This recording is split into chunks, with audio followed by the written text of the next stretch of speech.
Let's bring the Ox in. We got Dan Oxner joining us from St. Cloud, Minnesota. And Dan, of course, the Ox is back. And Ox, good to have you with us. Nice to see you, John Fredericks. Always a pleasure. Lots to talk about. Are you going to CPAC? Oh, so my CPAC story, John. November, I'm going to be ready. I got my hotel reservation. I got my plane tickets. I'm all ready to go. I lined up an on-site producer. I'm all ready to go. Last week, I realized I hadn't registered yet. So I groveled and begged, and yes, it looks like I am confirmed to be at CPAC, but 3 days ago, it wasn't looking so good. All right. Well, we're going to be there. I've been invited to be one of the speakers, so I've got an opportunity there. Yes. But you and I got to do that thing we do together, right? Where we do each other's shows. We got to do that. I've got a big media booth there down at the end in Dallas, so you can come and join me there. We're going to have fun. We have it for the whole time. The bus is going to be there, so you got to come and sign the bus. We can hang out in it. Ann's going to be there. The Fräulein's coming. I got my team there, Larry. I got Ryan. Everybody's coming. It's going to be great. It's going to be great. Good. We'll party with Larry again. That was great in Iowa.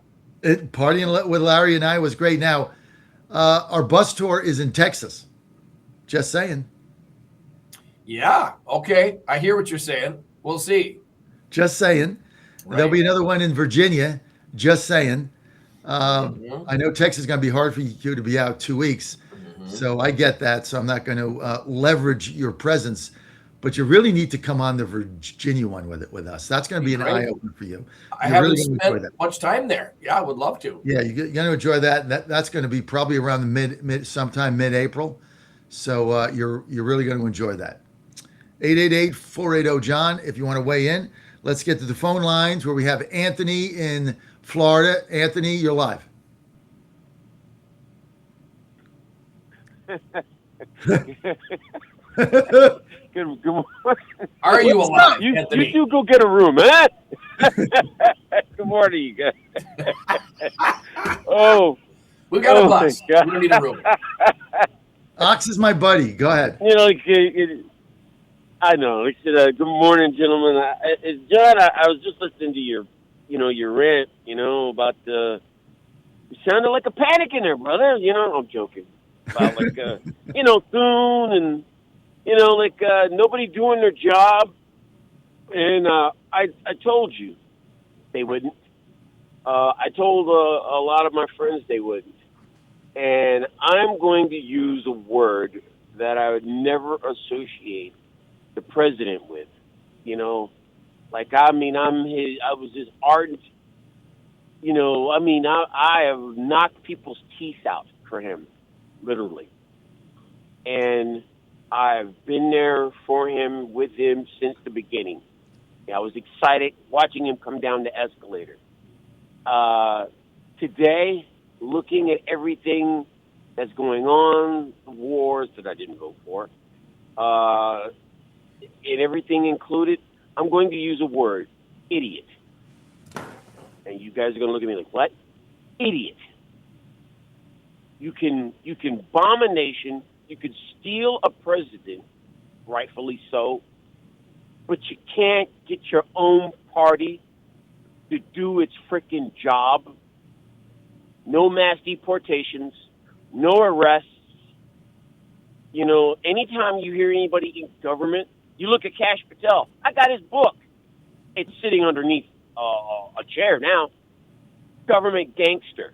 Now when you look and you see his face on the book, the first thing, government gangster.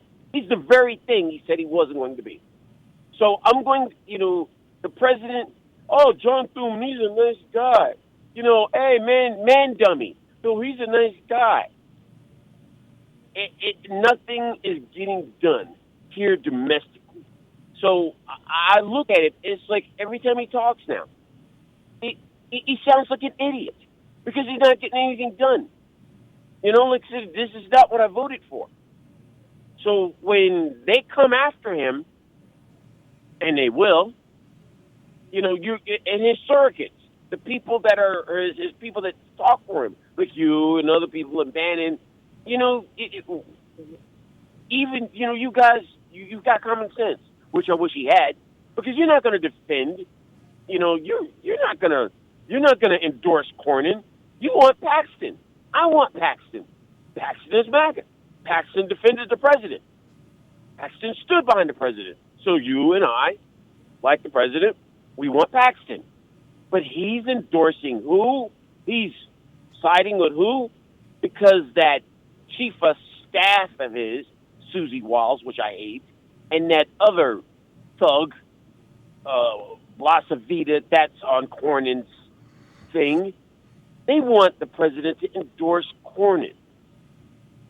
Explain that to me. Somebody, one of you two, help me make sense of that. Am I supposed to get? What am I supposed to do? Who am I supposed to vote for? Who am I supposed to support?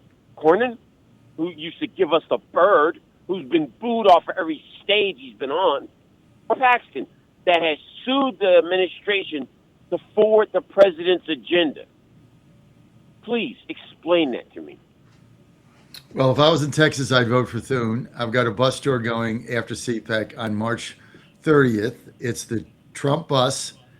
And so what I'm hoping is there's no endorsement, so I can go to an equal number of Paxton events. So, but I'm gonna give Ox, who's a little further removed from me from this, because he's not in D.C. and he's not going to Texas. And if I was there, I would vote for. If the president endorsed Cornyn, Ann and I would vote for Paxton. We wouldn't even bat an eye. We'd early vote and be done with it. But what do you think about what Anthony said, Ox? Well, a couple things, Anthony. I feel your pain. I know there's a lot of dissension, maybe somewhat with the Trump agenda. What's going on here? I give him credit for having a plan. This is the first year, basically, of his administration. So he's getting going with his big agenda. Things are happening behind the scenes. He's a deal maker. He's a player. Have confidence that he's making it happen, because we all have to. The Iran war is not new. The Iran war is 46 and a half years old. It's about time we start fighting it. But I realized it was kind of out of nowhere. It wasn't what he campaigned on. But he's really becoming a global player, and making America great again means making America basically the number one power in the world, and that will make us safe in the end. And I'm with you, though. I mean, this is like, wow, what's going on here? But the other but let's let it play out. The other thing, the Texas thing, not that involved in Texas. Two things on that one is you got to win. Like, regardless how much you like one guy or don't like the other guy, whoever's got the best chance of winning or the least chance of losing is obviously the candidate to go for, regardless what their policies are. If it's a Republican, you got to keep that majority. But the other thing is, you have a President Trump right now, Anthony. If you're feeling the way you're feeling, then what good is the endorsement from Trump anyway? It could be a poison pill. Even the MAGA people don't like Trump at the moment, or some do, including yourself. So those two things in play. I think if I was closer to the Texas race, I'd have more to say about that. But those are two things I see from afar. I think if he endorses, I'm not like him, but the things he's doing are idiotic. They're inconsistent, and this isn't the old Republican Party, Ox, to where and I like I said, no disrespect, and like whatever I hear, like the normal political ramblings, like trust the plan, everything's fine. This is not that type of Republican Party anymore. This is the party to where we expect results. I expect common sense. We voted for the basics. It's not complicated trigonometry math. Common sense, reinstitutions of government, bring back common sense, enforce the laws that we have. Mass deportations, if you're here illegally, if you commit a felony, if you do things wrong, if you mess with children, you go to jail or you get dead. Period. That's not hard math. But the things behind the plan and things like that, that is the biggest load of bovine domestic byproduct. And it's not washing anymore, Ox. It's not. But it is happening. I mean, those things are happening. We've seen tremendous amounts of deportations. We've seen tremendous amount of getting the bad illegals out of here. There has been a huge effort to that. These things are happening. But it is. I mean, when you want it all to happen in the snap of a finger and without any issues, trust me, nobody knows what mass deportations is like more than a Minnesotan right now. The tactics just didn't work. It was tough, but a ton are still being deported. So things are happening, but it's easy to focus on the fact that maybe they're not happening fast enough.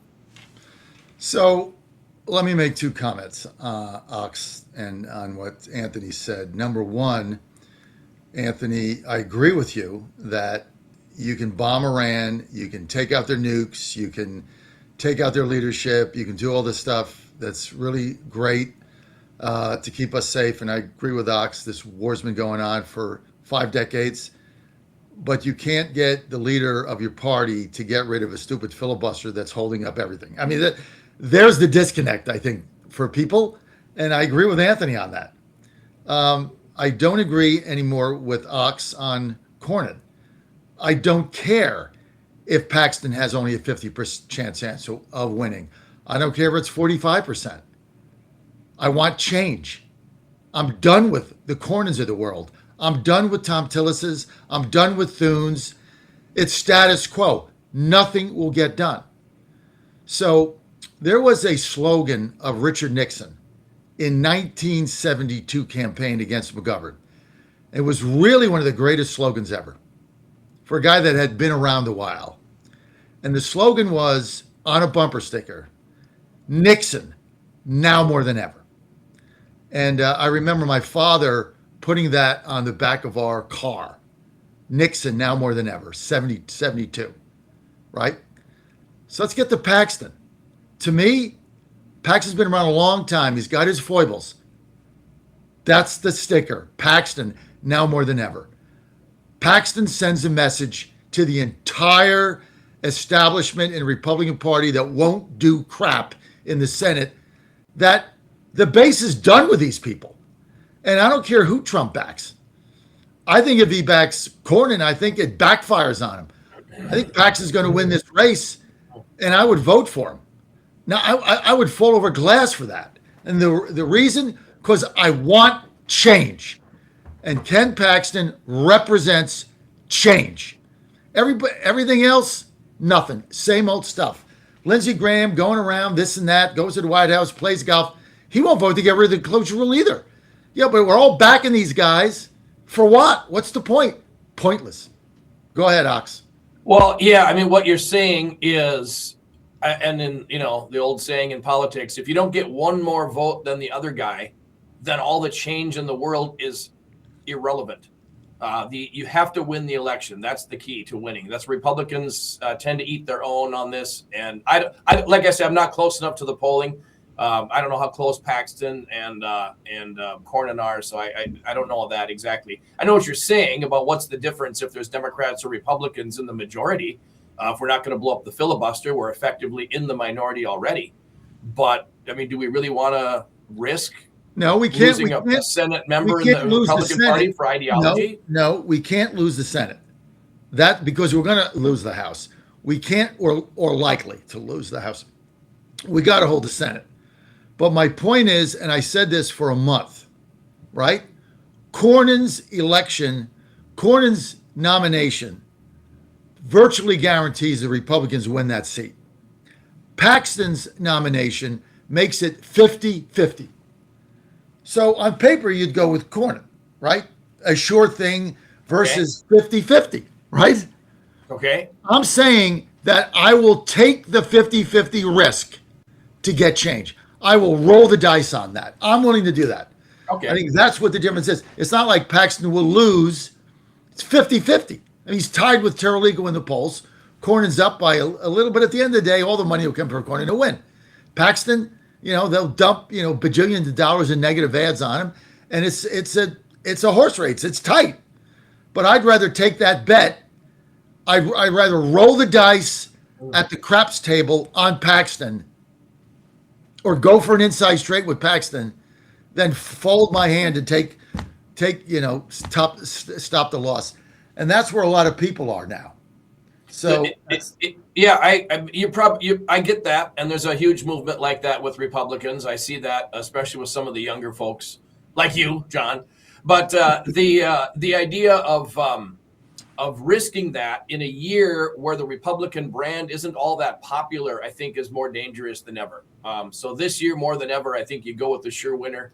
But we can disagree on that. But again, I don't know these guys that well. That's Right? all right. Like, Look, we're not going to agree. We're going to agree to disagree on Paxton. And if Trump endorses Cornyn, it's all moot. But I think if he does that, I don't even know what the message is. It just garbles. It garbles everything. Right. He needs to stay out of this race and let the Republican voters of Texas decide.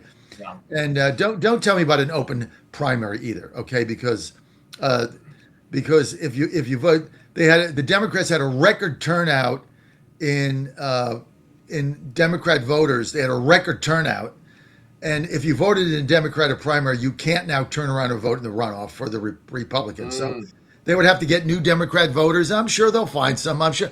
But here's the thing: if Cornyn is targeting Democrat voters the way they did with that old guy that had dementia in Mississippi 10 years back, if they're targeting Democrats for Cornyn, what's that tell you?